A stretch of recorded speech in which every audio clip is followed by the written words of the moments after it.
Hola, el día de hoy vamos a leer la biografía de Calígula. Nació en el año 12 y murió en el año 41.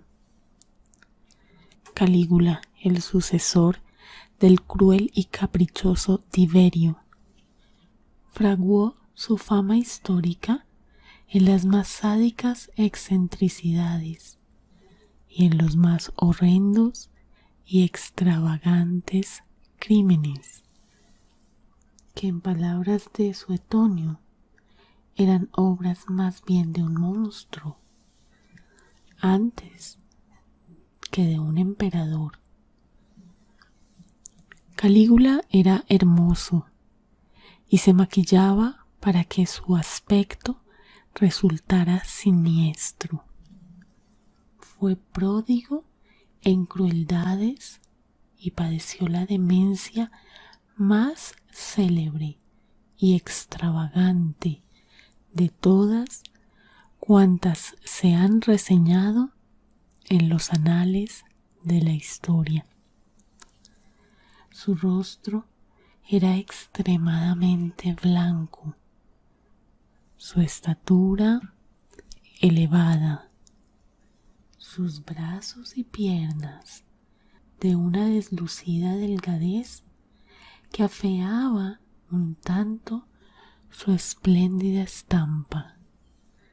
Tenía hundidos los ojos y las sienes, la frente despejada, pocos cabellos en la cabeza y abundantes en el resto del cuerpo. Desde niño sufría ataques de epilepsia y desvanecimientos y estaba aquejado de insomnio. Su locura la atribuyen algunos a un raro filtro de amor que le dio a beber su amante Cesonia. Otros a una exacerbada egolatría combinada con insuperables ataques de terror. En cierta ocasión deseó que el pueblo romano tuviera una sola cabeza para poder degollarlo de un solo tajo. No obstante, cuando fue promovido al trono, hubo en Roma una general explosión de regocijo. Disfrutaba de una enorme popularidad merced a su atractivo y al buen recuerdo que todos guardaban de su padre. La hastiada y maltrecha nobleza romana no podía sospechar que el hijo del gran cónsul y general germánico aventajara en crueldad y sobrepasara con creces los caprichosos crímenes de su abuelo y antecesor Tiberio.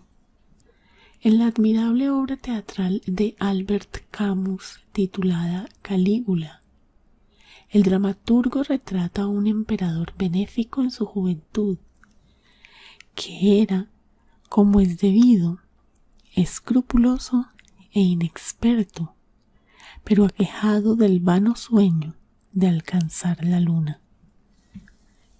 En la ficción, incapaz de resignarse a no satisfacer su deseo, abomina de toda virtud y practica cínicamente el más disparatado despotismo. Al final de su vida, Camus pone en su boca estas palabras: hubo un tiempo en el que creía haber llegado al límite del dolor. Pues bien, no, todavía es posible ir más lejos. En el confín de esta comarca hay una felicidad estéril y magnífica. Cayo César Augusto Germánico.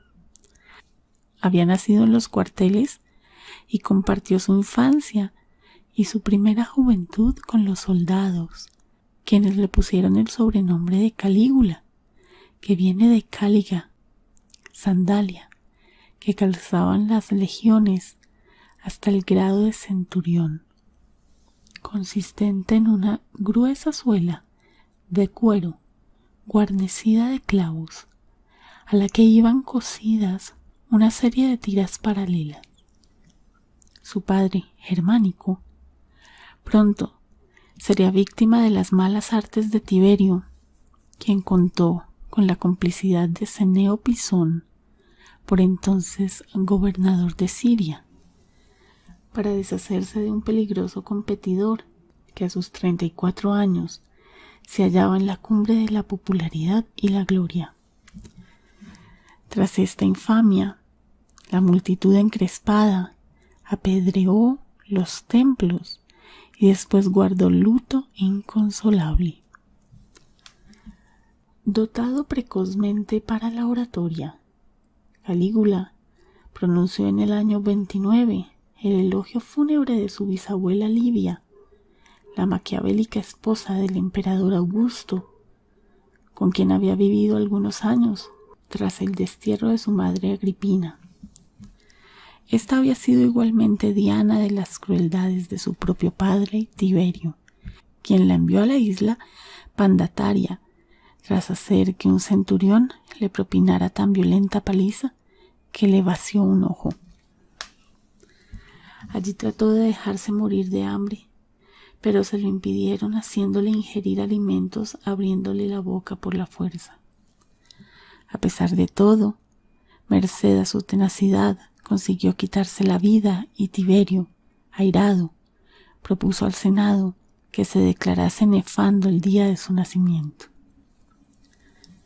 A los 19 años, Calígula vistió en Capri la toga viril y se afeitó por primera vez la barba.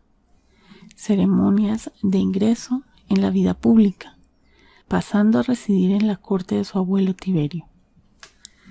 Su comportamiento fue en relación al emperador de un oprobioso servilismo, dando pábulo a toda suerte de injurias y humillaciones que él soportaba con infinito disimulo. Por el contrario, le gustaba asistir a las torturas y ejecuciones, donde se regocijaba con el sufrimiento de los condenados. En realidad, aguardaba pacientemente el momento de tomar venganza sobre Tiberio, para lo cual contó con la complicidad de Macrón, quien lo estranguló con sus propias manos y le entregó el anillo imperial. Un liberto asistió a la espantosa escena y prorrumpió en gritos, por lo cual fue inmediatamente crucificado. Este crimen fue saludado unánimemente como una liberación, y Calígula fue aclamado por el Senado y por las muchedumbres esperanzadas como el emperador que habría de enmendar los desafueros del odiado Tiberio. Y en efecto, las primeras medidas del encumbrado joven hicieron que se granjeara la gratitud y la simpatía de la plebe, los senadores y los soldados. Decidió que en memoria de su padre, el mes de septiembre se llamaría Germánico. Concedió el consulado a su tío Claudio, futuro emperador, pero que hasta entonces había sido objeto de enconadas burlas y relegado a las más modestas dignidades. Confirió el título de príncipe de la juventud a su hermano adoptivo Tiberio. Fue pródigo en sextercios, en halagos y en maravillosos espectáculos públicos. Terminó el templo de Augusto y el teatro de Pompeyo. Mostró ostentosamente respeto por el Senado. Hizo regresar a los exiliados y castigó a los culpables de delación bajo Tiberio. Pero inopinadamente, a los 8 meses de haber satisfecho con largueza las expectativas más optimistas de sus súbditos, dio un giro copernicano a su generosa política. Actenus quasi de príncipe, reliquia aut de monstro narrada sunt. Ojalá se pronuncie así. Escribe Suetonio sobre Calígula, en las vidas de los 12 Césares. O sea, lo que hasta aquí he dicho cuadra con un emperador. Las cosas que de aquí en adelante he de contar son obra más bien de un monstruo. Y el biógrafo enumera a renglón seguido una retahíla interminable de crímenes atroces y de sádicas excentricidades. Para empezar, y sin simulacro de juicio alguno, Calígula ordenó ejecutar a quien le había permitido acceder al trono, su secuaz Macrón.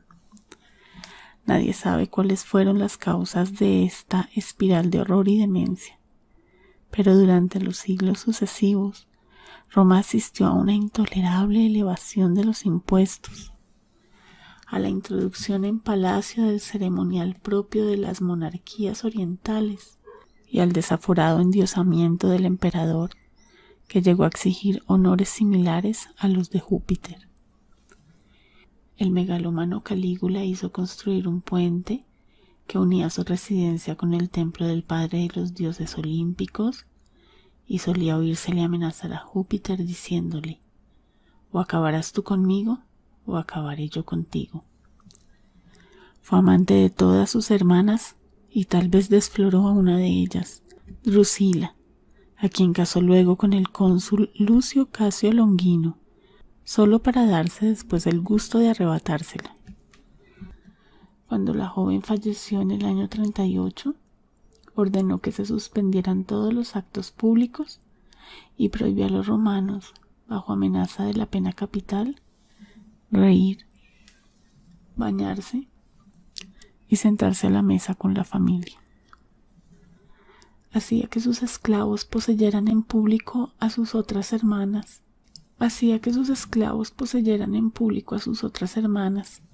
Agripina y Líbila, a quienes quería mucho menos, e incluso las condenó por adulterio después de sofocar la rebelión contra él encabezada por Emilio Lépido, ex esposo también de Drusila.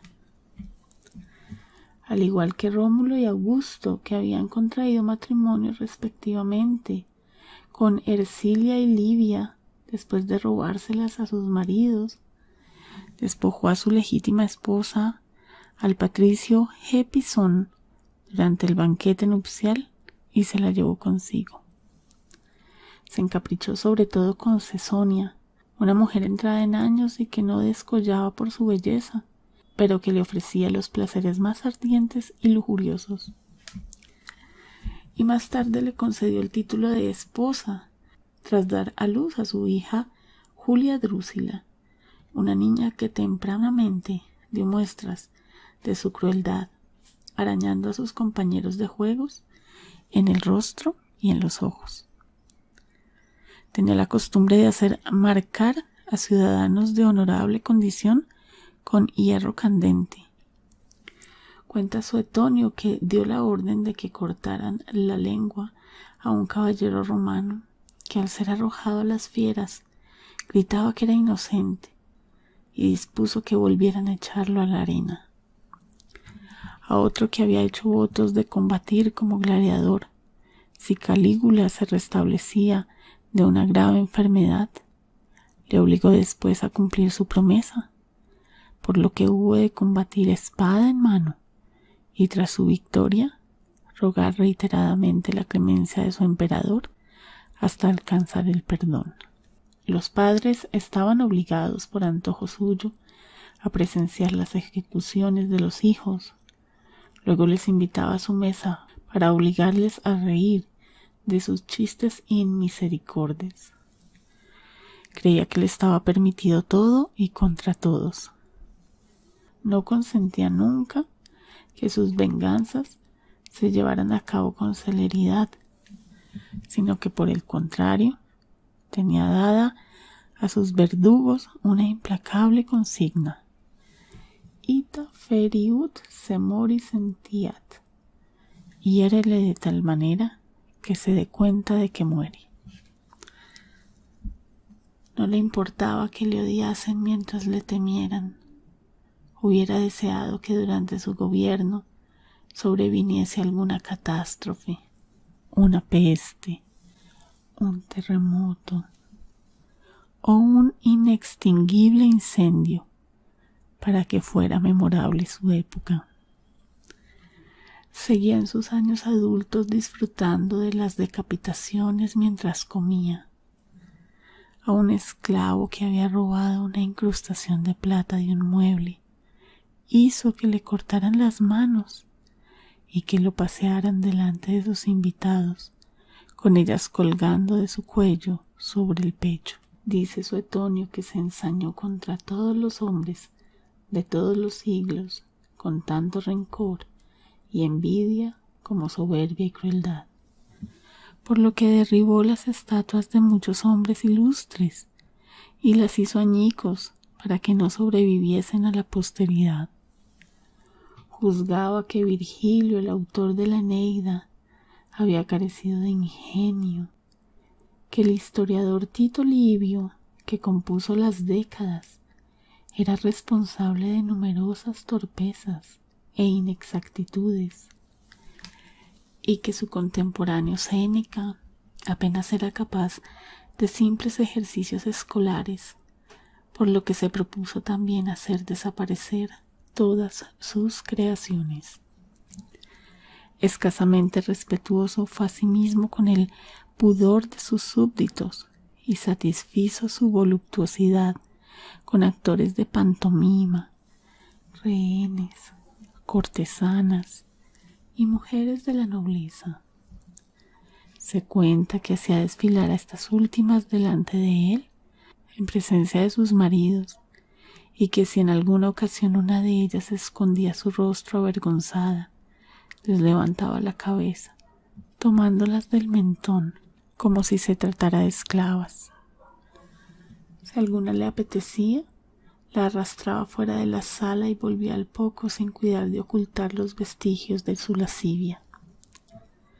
Era despilfarrador y arrojaba a la plebe desde la azotea de su palacio cantidades ingentes de monedas, por lo que llegó a encontrarse en la más absoluta ruina, y ello fue causa de que arbitrara los más ingeniosos sistemas de rapiña.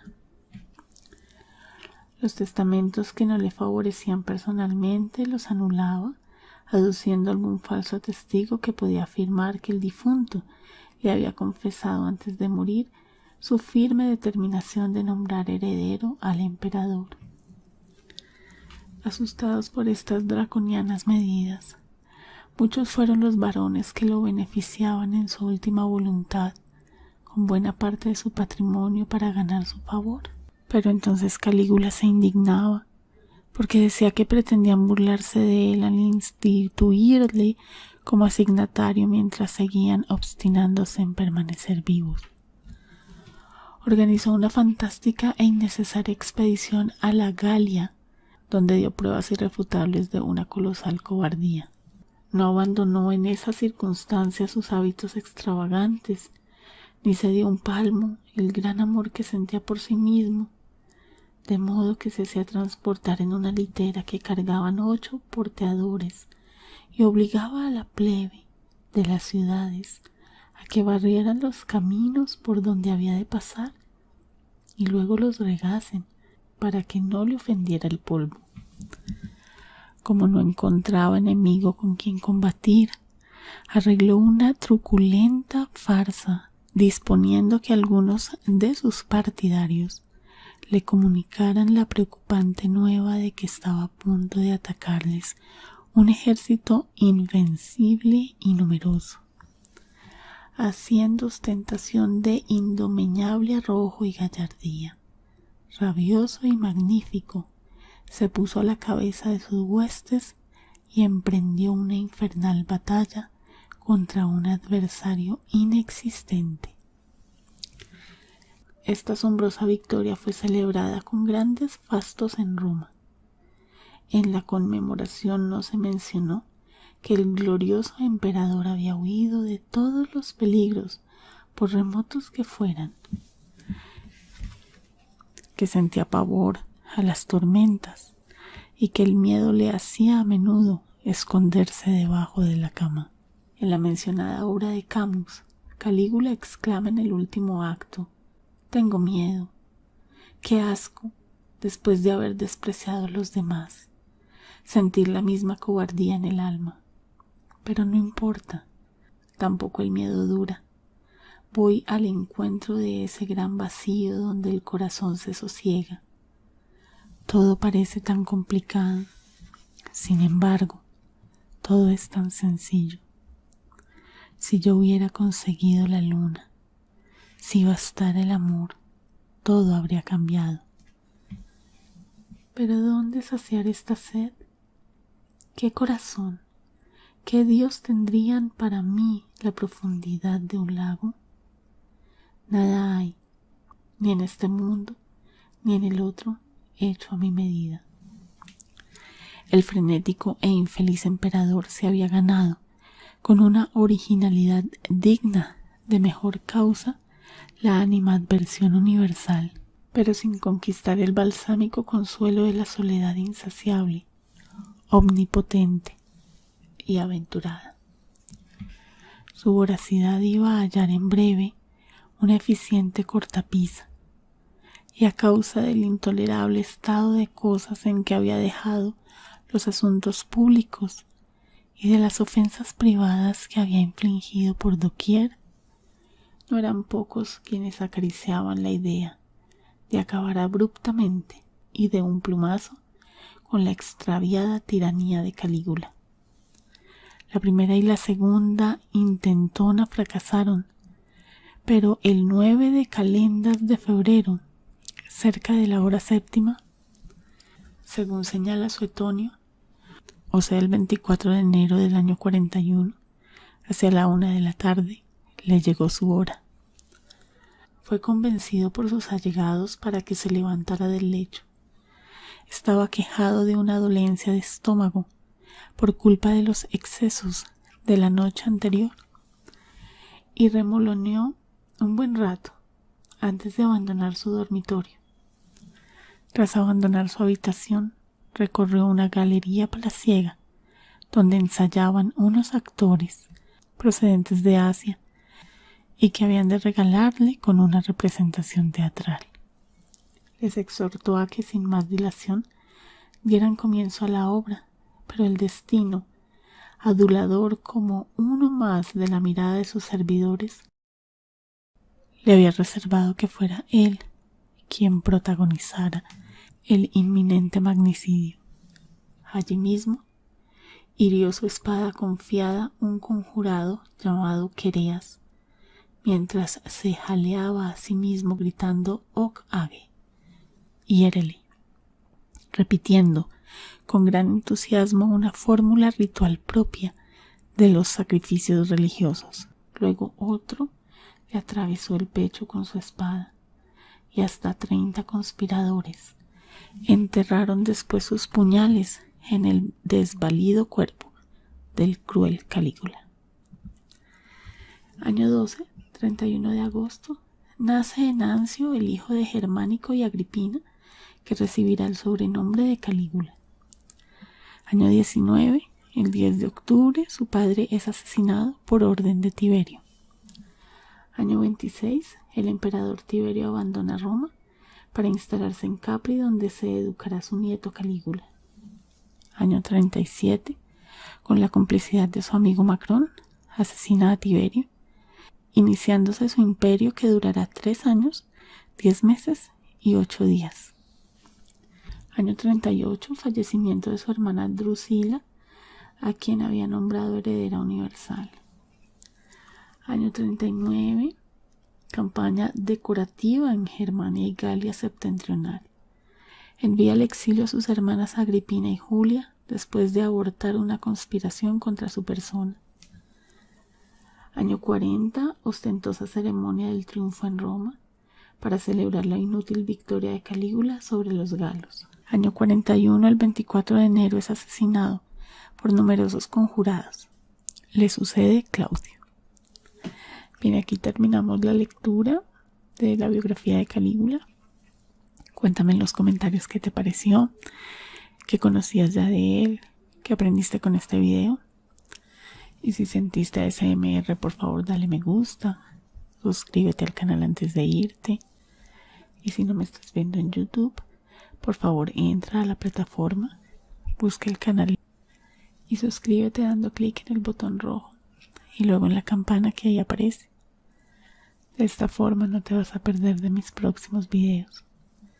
Te invito a que visites la caja de descripción que está bajo este video si me estás viendo en YouTube, en donde encontrarás un link con el que me puedes apoyar invitándome a un café virtual, los links a mis demás canales de YouTube, correo electrónico y mucha más información que puede ser útil para ti. Si llegaste hasta este punto, por favor déjame este emoticón en los comentarios, es de mucha ayuda para mí. Muchísimas gracias por haber visto este video y nos vemos en el próximo. Adiós.